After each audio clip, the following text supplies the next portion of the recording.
I know you love wrestling, Yarrow, but there's a WWE star, Liv Morgan, whose real name is Gianna Didio,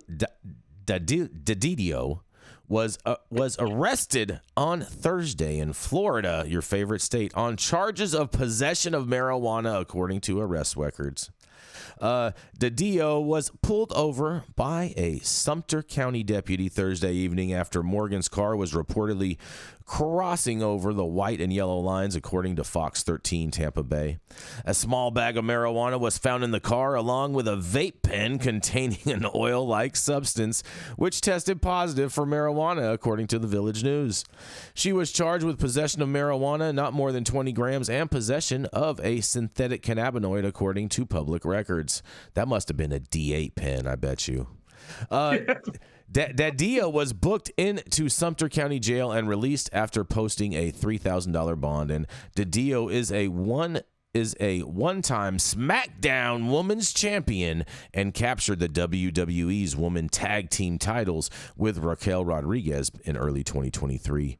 Dadio has been sidelined recently with a shoulder injury, and I believe she's saying this. She says, "Yeah, I've talked to Liv. She's doing great. She's really recovering well," Rodriguez told the Dallas Morning News in October, and she's in very good spirits, of course, and she's very anxious to come back. I don't have a specific date when she will be back, but we are all waiting for her.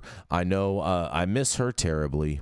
So I am very excited for that, but I feel like the time has been flying and she's just been on her recovery. So I would assume she'd be back sooner rather than later, and probably before any of us can really imagine, they say.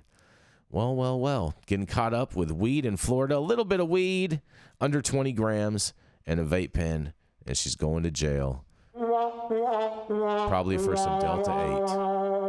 Or maybe HHC. Which one do you think, Yarrow? I mean, what do I think, right? I don't think people should be going to jail for a couple ounces of weed. I also don't think people should be swerving into other lanes. So I'm not sure what her state of mind was when she was operating that motor vehicle. But if the probable cause for pulling her over was that she wasn't driving safely, I am all for personal liberties, and I'm also for safe highways. So there's that.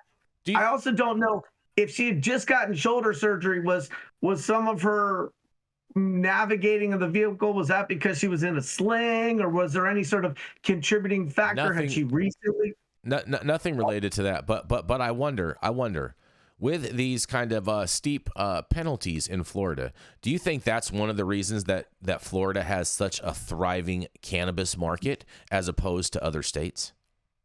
No, I think Florida is a gorgeous piece of geography, and when I look at those beaches, all I can think about is a really cool cocktail with an umbrella and a spleef hanging out my mouth with some board shorts, my dad bod, and some sunscreen that hasn't been fully rubbed in on the freckles on my nose. So I think that enjoy Florida because it's beautiful and has some really, really nice things about it. And when you go to enjoy a place and you're looking at the splendor that only God could create, how can one not think, this might be even better if I imbibed? And so I think that Florida's consumption of cannabis is a byproduct of how beautiful parts of the country is, especially the Keys and Miami. There's just some really, really pretty places. I've driven across the entire Everglades, and it's quite fascinating. And yeah, next time I go to Florida, I want to get high too. Yeah, I bet.